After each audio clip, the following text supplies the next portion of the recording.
ನಮಸ್ಕಾರ ವೀಕ್ಷಕರೇ, ಬ್ರಹ್ಮಾಸ್ತ್ರ movie 2022ರಲ್ಲಿ release ಆಗಿದ್ರು. ನಾನು ನೋಡಿದ ಮಾತ್ರ ನೆನ್ನೆ. ನನಗೆ ಸ್ವಲ್ಪ ಮೈಥಾಲಜಿ ಮೇಲೆ ಇಂಟ್ರೆಸ್ಟ್ ಇರೋದ್ರಿಂದ ಈ ಬ್ರಹ್ಮಾಸ್ತ್ರದ ಬಗ್ಗೆ ತಿಳ್ಕೋಬೇಕು ಅಂತ ಅಂದ್ಕೊಂಡು ಇದ್ರ ಬಗ್ಗೆ ರಿಸರ್ಚ್ ಮಾಡಿದಾಗ ನನಗೆ ಗೊತ್ತಾಗಿದ್ದೇನಂತಂದರೆ, 1000 ಸೂರ್ಯರಿಗಿಂತ ಪ್ರಕಾಶಮಾನವಾದ ಇಡೀ ಭೂಮಿಯನ್ನು ಕ್ಷಣ ಮಾತ್ರದಲ್ಲಿ ನಾಶ ಮಾಡಬಲ್ಲ ಒಂದು ಆಯುಧ ಈ ಬ್ರಹ್ಮಾಸ್ತ್ರ ಅಂತ. ಇರಪ್ಪ, ಇದು ನಮಗೂ ಗೊತ್ತು ಅಂತ ನೀವು ಹೇಳ್ತೀರಿ. ಇವತ್ತು ನಾನು ನಿಮಗೆ ಗೊತ್ತಿಲ್ಲದರ ವಿಷಯದ ಬಗ್ಗೆ ಹೇಳ್ತಾ ಹೋಗ್ತೀನಿ. ನೀವು ನೋಡ್ತಿರೋದು ಪೂರ್ವ ಯಶ್ವ. ಬನ್ನಿ ಮಹಾಭಾರತಕ್ಕೆ ಹೋಗೋಣ.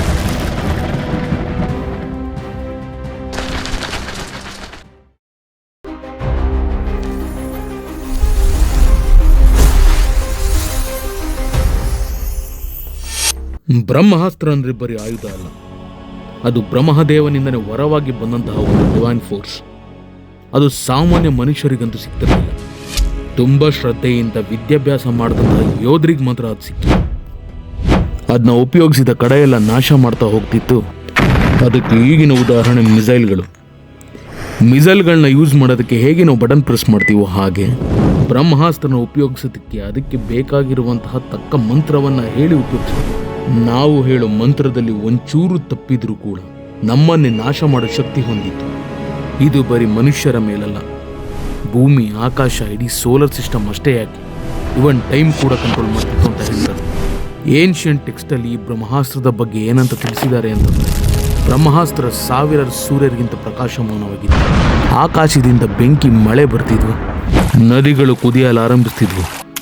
ಅದು ಪ್ರಯೋಗ ಮಾಡದ ಜಾಗದಲ್ಲಿ ಎಷ್ಟೋ ವರ್ಷಗಳವರೆಗೆ ಒಂದು ಹುಲ್ಲು ಕಡ್ಡಿ ಕೂಡ ಬೆಳೀತಿರ್ಲಿಲ್ವಂತೆ. ಅದನ್ನೇ ಈಗಿನ ಸೈಂಟಿಸ್ಟ್ಗಳು ನ್ಯೂಕ್ಲಿಯರ್ ಫಾಲ್ಔಟ್ ಅಂತ ಕರೀತಾರೆ. ಮಹಾಭಾರತದ ಸಮಯದಲ್ಲಿ ಕುರುಕ್ಷೇತ್ರ ಯುದ್ಧದ ಕೊನೆಯ ಹಂತ ತಲುಪಿದಾಗ ಅಶ್ವತ್ಥಾಮ ಕೋಪದಿಂದ ಈ ಬ್ರಹ್ಮಾಸ್ತ್ರನ ಉಪಯೋಗಿಸಿದ. ಇದರಿಂದ ಮಾನವ ಕುಲನ ಎಳಿಸೋಗುತ್ತೆ ಅಂತ ಅರ್ಜುನ ಕೂಡ ಬ್ರಹ್ಮಾಸ್ತ್ರನ ಪ್ರಯೋಗ ಮಾಡ್ತಾನೆ. ಆಗ 2 ಬ್ರಹ್ಮಾಸ್ತ್ರನು ಡಿಕ್ಕಿ ಹೊಡೆದು ಇಡೀ ಭೂಮಿನೇ ನಡಗೋಗುತ್ತೆ, ಎಲ್ಲ ಕಡೆ ಕತ್ತಲ ಆವರಿಸುತ್ತೆ.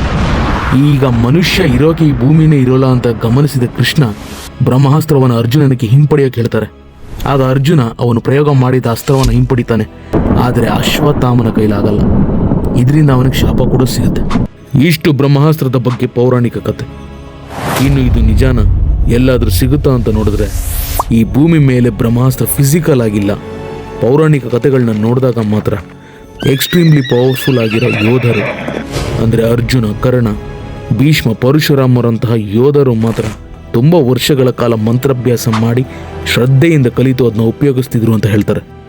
ಎಲ್ಲೋ ಭೂಮಿ ಮೇಲೆ ಸಿಗೋಕೆ ಅದೊಂದು ಫಿಸಿಕಲ್ ಅಸ್ತ್ರ ಅಲ್ಲ, ಅದು ಒಂದು cosmic energy controlled by consciousness. ಅದು ಫಿಸಿಕಲಿ ಇವಾಗ ಇದ್ದಿದ್ರು ಅದು ಉಳ್ಕೋತಾನೂ ಇರಲಿಲ್ಲ. ಬ್ರಹ್ಮಾಸ್ತ್ರ ಪ್ರಯೋಗವಾದಂತಹ ಕೆಲವು ಊರುಗಳಿವೆ. ಮೊದಲನೇದು ಕುರುಕ್ಷೇತ್ರ, ಅದು ಇವಾಗಿನ ಹರಿಯಾಣ. ಇಲ್ಲಿ ಬ್ರಹ್ಮಾಸ್ತ್ರ ಯೂಸ್ ಮಾಡಿದ್ದು ಅಂತ ಹೇಳ್ತಾರೆ. ಪರಶುರಾಮ ಕ್ಷೇತ್ರ, ಇಲ್ಲಿ ಪರಶುರಾಮರು ಆ ಅಸ್ತ್ರದ ಬಗ್ಗೆ ಅಭ್ಯಾಸವನ್ನು ಮಾಡಿಸ್ತಿದ್ರು ಅಂತ ಹೇಳ್ತಾರೆ. ಇನ್ನು ಕೊನೆಯದು ದ್ರೋಣಗಿರಿ, ಇಲ್ಲಿ ಅಶ್ವತ್ಥಾಮ ಆ ಅಸ್ತ್ರನ ಯೂಸ್ ಮಾಡಿ ಶಾಪ ತಗೊಂಡಂತಹ ಜಾಗ. ಆದರೆ ಯಾವ ಜಾಗದಲ್ಲೂ ರಿಯಲ್ ಬ್ರಹ್ಮಾಸ್ತ್ರ ಆಬ್ಜೆಕ್ಟ್ ಇಲ್ಲವೇ ಇಲ್ಲ. So in my point of view there is no physical Brahmastra weapon. Mahabharata ಪುರಾಣದಲ್ಲಿ ಮೆನ್ಷನ್ ಮಾಡಿರೋ ಹಾಗೆ ಅದು ಬರೀ ಒಂದು ಅಸ್ತ್ರ ಅಲ್ಲ, ಅದು ಒಂದು ಕಮ್ಯಾಂಡ್, ಮಂತ್ರ ಪವರ್ಡ್ ಎಕ್ಸ್ಪ್ಲೋಷನ್. ಅದನ್ನು ಮನುಷ್ಯರು ಮಿಸ್ಯೂಸ್ ಮಾಡ್ಕೋಬೋದು ಅಂತ ಕೂಡ ಅದರ ನಾಲೆಡ್ಜ್ನ ಹಿಂದೆ ಇದ್ದವರು ಅಳಿಸಾಕಿರ್ಬೋದು ಅಲ್ವಾ. ಸೊ ಫ್ರೆಂಡ್ಸ್, ನಾನು ನಿಮ್ಮ ಪೂರ್ವ ಯಶ್ವ. ಇದೇ ರೀತಿ ಇಂಟ್ರೆಸ್ಟಿಂಗ್ ವಿಷಯಗಳನ್ನ ನಿಮ್ಮ ಮುಂದೆ ಇಡ್ತಾ ಹೋಗ್ತಾ ಇರ್ತೀನಿ. ನಿಮಗೇನಾದರೂ ಈ ವಿಡಿಯೋ ಇಷ್ಟ ಆಗಿದ್ರೆ ಲೈಕ್ ಮಾಡಿ, ಶೇರ್ ಮಾಡಿ ಮತ್ತು ಸಬ್ಸ್ಕ್ರೈಬ್ ಮಾಡೋದನ್ನ ಮಾತ್ರ ಮರೆಯಕ್ಕೆ